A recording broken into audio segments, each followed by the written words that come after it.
अक्सर मुस्लिम मुखालिफ बयानबाजी करने वाले महाराष्ट्र के वजीर नितेश राणे ने फिर एक बड़ा विस्फोटक बयान दे दिया है। बीजेपी के फायर ब्रांड चेहरा नितेश राणे ने अब AIMIM यानी ऑल इंडिया मजलिस-ए इत्तेहादुल मुस्लिमीन और इस पार्टी के चीफ असदुद्दीन ओवैसी पर बड़ा मुतनाज़ा बयान दिया। नितेश राणा उसामा बिन लादेन और ओवैसी में कोई फर्क नहीं बताते हुए AIMIM को एक दहशतगर्द तंजीम करार दे रहे हैं और इस पर बैन लगाने की मांग कर रहे हैं। MIM और ये एक टेररिस्ट ऑर्गेनाइजेशन है। बिन लादेन और ओवैसी में कुछ फर्क नहीं है। जो काम बिन लादेन अलकायदा के माध्यम से करता था वही ये ओवैसी अभी AIM के माध्यम से कर रहे हैं। क्या दूसरा फर्क है? उनका ऐसा कौन सा बड़ा काम है जो उन्होंने चुन के आने के बाद किया है? बताइए मेरे को। सिर्फ जिहाद ही करते हैं। उनके मैनिफेस्टो में एक ही लिखा है, हम जिहाद करेंगे। बाकी क्या है होता है उनका काम? उनका काम ही कुछ नहीं है। तो इसलिए उनको जैसे हमने PFI को बैन किया है, अलकायदा, वैसे AIM को बैन करना चाहिए। टेररिस्ट ऑर्गेनाइजेशन है। दरअसल नासिक TCS मामले पर AIMIM के तर्जुमान और साबिक MLA वारिस पठान ने निदा खान का बचाव करते हुए कहा था कि निदा खान को गिरफ्तार कर हिरासत में भेज दिया गया।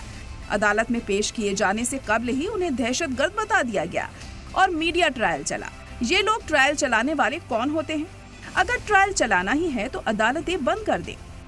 वारिस पठान के इस बयान पर नितेश राणे पलटवार करते हुए आगे ये भी कह रहे हैं कि हमने खरात मामले में खुलकर इसकी मुखालिफत की, लेकिन ये लोग निदा खान के बारे में सच बोलने की हिम्मत क्यों नहीं करते?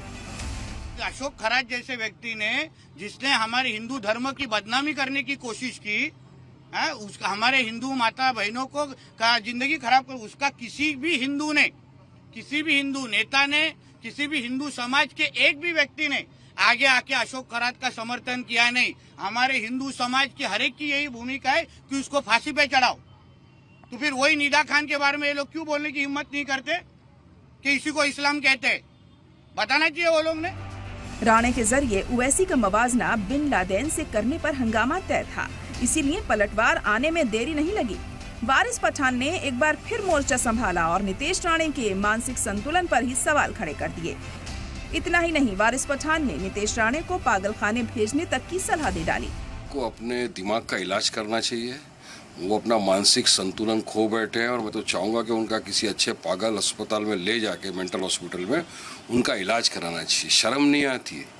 हाँ, एक 5 टर्म के सांसद जो संविधान की शपथ लेके सांसद बने, ओवैसी साहब MLA रह चुके, एक पार्टी के प्रेसिडेंट है, उनके बारे में इतनी बकवासबाजी की है।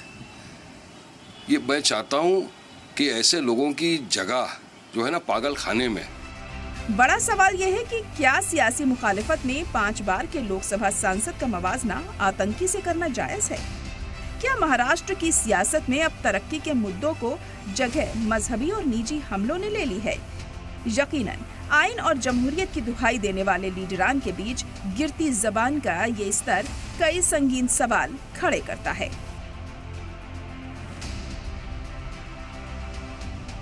सलाम टीवी के लिए दिल्ली से नदीम अहमद की रिपोर्ट।